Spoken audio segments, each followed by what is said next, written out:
اور لہو لہان ہیں، کھانا ان کا بند ہے، بے گھر، کوئی بندہ اپنے گھر میں نہیں ہے۔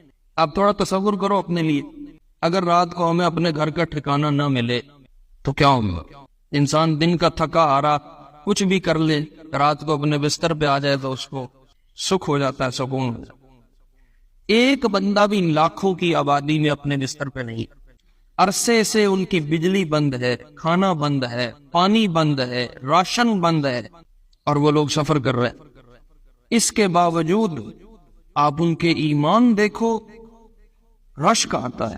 صحابہ کے قصے سنے تھے اور یا ان کو آنکھوں دیکھا، چھوٹے چھوٹے بچے ہیں اور کوئی اپنے ٹوٹے ہوئے گھر پہ بیٹھا قرآن پڑھ رہا ہے، کوئی صبر کی آیات تلاوت کر رہا ہے، کوئی ساتھ پڑے ہوئے باپ کو تسلی دے رہا ہے، وہ ساتھ پڑے ہوئے ماں کو تسلی دے، چھوٹے چھوٹے بچے۔ تو وہ منظر دیکھ کے یقین جانو نیند اڑ جاتی۔